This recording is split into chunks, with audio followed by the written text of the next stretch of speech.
ناظرین، فقر یعنی درویشی، اس کے اگر ظاہری معنی دیکھیں تو ہمیں یہ لگتا ہے کہ مانگنے والا یا سوال کرنے والا ہے، لیکن جب اقبال کے ہاں فقر آتا ہے تو اقبال اس کو ایسی اصطلاح میں استعمال کرتے ہیں جو اس کے لغوی معنوں سے بالکل مختلف ہے۔ یعنی اقبال فقر کو درویش کہتے ہیں، وہ بندہ، وہ شخص جو دنیا کے معاملات کو امپورٹنس نہیں دیتا، جو مادی چیزیں ہیں ان کو ترک کر دیتا ہے اور روحانیت کی طرف جاتا ہے، جو اللہ کی رضا کے لیے تمام چیزوں کو ترک کر دیتا ہے۔ تو اقبال دنیا سے بے نیازی، اپنے آپ کو اللہ کی سپرد کر دینے والے بندے کو درویش کہتے ہیں، اور اقبال کا جو درویش ہے وہ خوددار بھی ہے، غیرت مند بھی ہے، وہ کسی کے آگے سوال نہیں کرتا، وہ مانگتا نہیں ہے، بلکہ مادی چیزیں اس کے لیے اہم ہیں ہی نہیں اور نہ ہی وہ امپورٹنس رکھتی ہیں۔ جس طرح جاوید اقبال اپنی کتاب میں غنی کشمیری کی ایک حکایت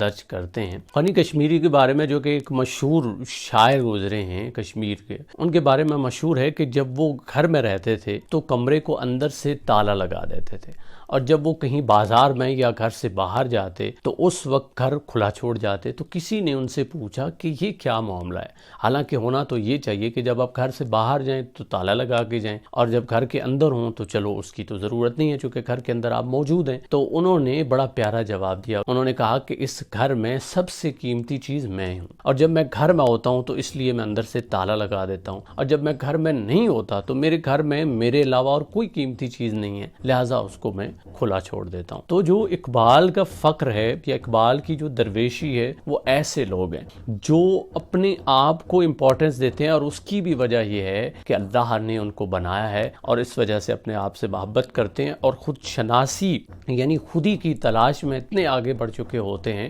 کہ ان کو باقی کسی چیز کی پرواہ نہیں ہوتی۔ ان کو ظاہری چیزیں یا دنیاوی چیزیں کبھی بھی بلیک میل نہیں کر سکتی، کیونکہ وہ اپنا سب کچھ اللہ کے سپرد کر چکے ہوتے ہیں۔ وہ اقبال کی غزل کے اشعار دیکھیے: علم کا مقصود ہے پاکیے عقل و خرد، فقر کا مقصود ہے عفت قلب و نگاہ۔ اسی طرح فرماتے ہیں: فقر مقام نظر، علم مقام خبر، فقر میں مستی ثواب، علم میں مستی گناہ۔ علم کا موجود اور فقر کا موجود اور، اشہد واللہ الہ، اشہد واللہ الہ۔ یعنی آپ کے بقول وہ شخص جو دل و جان سے کلمہ پڑھتا ہے، اللہ کے حضور خود کو سپرد کرتا ہے، وہ اور وہ بندہ جو صرف ظاہری طور پہ مانتا ہے، اس میں بڑا فرق ہوتا ہے۔ اس طرح وہ ایک اور جگہ فرماتے ہیں کہ میرا طریق امیری نہیں فقیری ہے، خودی نہ بیچ غریبی میں نام پیدا کر۔ تو اقبال کا درویش خودی کا پیکر ہوتا ہے، وہ اپنے آپ کو پہچانتا ہے، اپنے آپ سے آشنا ہوتا ہے، چونکہ اپنے آپ سے آشنا ہونا دراصل اللہ سے آشنا ہونے کے مترادف ہے، اور وہ انسان جو اپنے آپ کی پہچان کر لیتا ہے دراصل وہی حقیقی درویش ہے۔ جو اقبال کا درویش ہے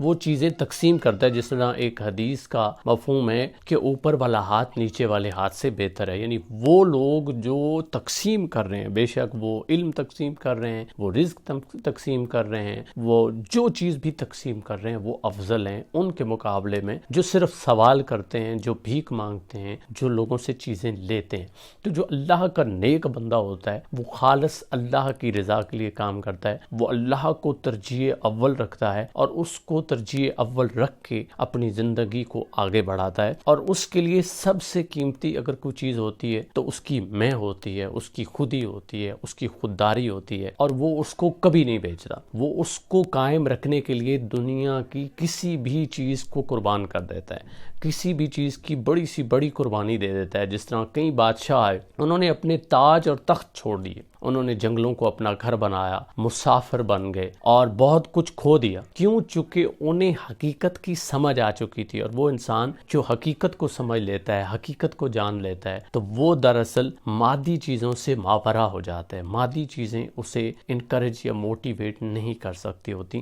اور یہی دراصل اقبال کا فقر کا ایک پیغام تھا کہ فقر اختیار کرو۔ اور آپ رحمۃ اللہ علیہ کے نزدیک آقا کریم صلی اللہ علیہ وآلہ وسلم نے جو زندگی گزاری ہے دراصل وہ درویشی والی ہی زندگی تھی۔ دنیا جہاں کے خزانے آپ صلی اللہ علیہ وسلم کے پاس تھے، مگر آپ نے مادی چیزوں کو اہمیت نہیں دی۔ یہی اقبال ہم سب کو پیغام دیتے ہیں کہ فقر اختیار کرو، درویشی اختیار کرو۔ یعنی عقل تو آپ کو علم دے سکتی ہے اور علم آپ کو کوئی مرتبہ دے سکتا ہے، لیکن جو درویشی ہے، جو آپ کا دل ہے، آپ کا من ہے، وہ آپ کو قرب الہی کا سبب بنائے گا۔ اللہ کے ہاں جو آپ کے درجات ہیں وہ بلند کرنے کا سبب بنتا ہے۔ جزاک